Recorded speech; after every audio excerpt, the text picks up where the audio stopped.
तो बेटा let's see what happens next. Not a leaf remained on the trees. इतनी तेज बारिश हुई, ओले पड़े, 1 घंटे तक लगभग जो है ओले पड़ते रहे. तो क्या हुआ? नॉट अ लीफ, एक सिंगल पत्ता भी रिमेन्ड ऑन द ट्रीज, पेड़ों पर नहीं बचा. The corn was totally destroyed. Corn क्या बेटा? जो अनाज था वो पूरी तरह से नष्ट हो गया था. The flowers were gone from the plants. जो फूल थे पौधों के ऊपर वो सब जा चुके थे. Lencho soul was filled with sadness. अब लेंचो सोल का मतलब होता है बेटा आत्मा. उसकी जो आत्मा थी, उसका जो मन जो था वो सैडनेस यानी कि उदासी से भर गया था. When the storm had passed, जब सारा तूफान, स्टॉर्म मतलब होता है तूफान, गुजर गया था, चला गया था. He stood in the middle of the field. वो in the middle यानी कि बीच में, वह खेत के बीच में खड़ा हो गया. And said to his sons, और अपने बेटों से कहा, A plague of locusts would have left more than this. बेटा प्लेग ऑफ लॉकस्ट से मतलब क्या है? टिड्डी जो अनाज को खा जाते हैं. तो टिड्डियों का जो दल है, प्लेग ऑफ लॉकस्ट यानी कि जो टिड्डियों का दल है, वो भी शायद इससे ज्यादा जो है अनाज को छोड़ देता. मतलब शायद वो भी इतना अनाज नष्ट ना करता जितना इस हेल स्टॉर्म ने यानी कि ओलावृष्टि ने कर दिया है. बेटा you can see in this picture लैंचो is standing over here and here it is the corn field. यहाँ पर ये कॉर्न फील्ड है और देखिए आप यहाँ पर पेड़ जो हैं बिल्कुल खाली पड़े हैं. It means it is the scene after the hailstorm. ठीक है बेटा. The hail has left nothing. Hail यानी कि जो ओलावृष्टि है, जो ओले हैं, इन्होंने कुछ भी नहीं छोड़ा है.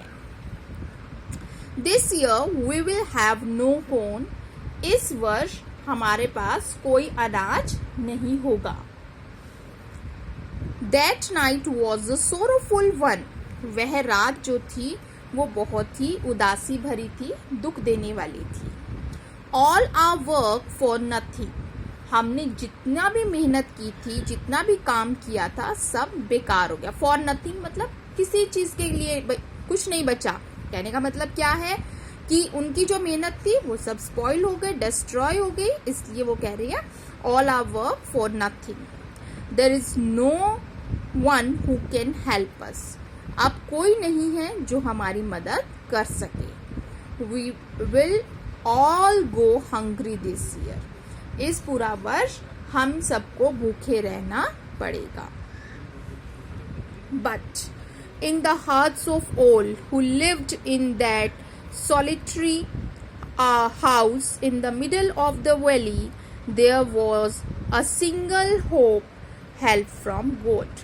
But परंतु in the hearts of all, सभी के दिलों में, who lived in that solitary house. solitary house से मतलब समझते हैं बेटा, जो वो पूरी वैली में सिर्फ वो एक ही घर था. solitary यानी कि एकमात्र जो वो घर था.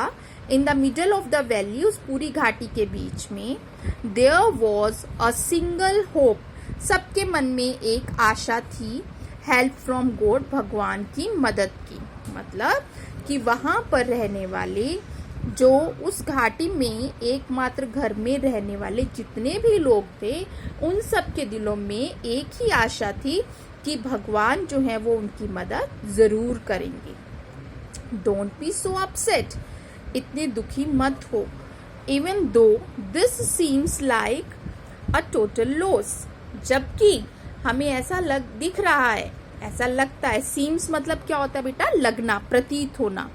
ऐसा लगता है लाइक अ टोटल लॉस कि ये पूरा का पूरा जो है हमारा नुकसान हो गया है, सब कुछ खत्म हो गया है. Remember no one dies of hunger. याद रखो, कोई भी भूख से नहीं मरता। No one dies of hunger, यानी कोई भी भूख से नहीं मरता। सो बेटा आप लोगों को भी मैं यहाँ से एक लेसन देना चाहूँगी कि हमें कभी भी भगवान की उम्मीद जो है वो नहीं छोड़नी चाहिए। आप कभी भी कितने मुश्किल वक्त में क्यों ना हो, जो गॉड है he always helps us. He directly cannot come to us, वो डायरेक्टली हम तक नहीं आ सकते, पर वो कोई ना कोई साधन जो है वो हमारे लिए ज़रूर बनाते हैं, हमारी मदद करने के लिए, हमारी हेल्प करने के लिए। With these words, thank you very much.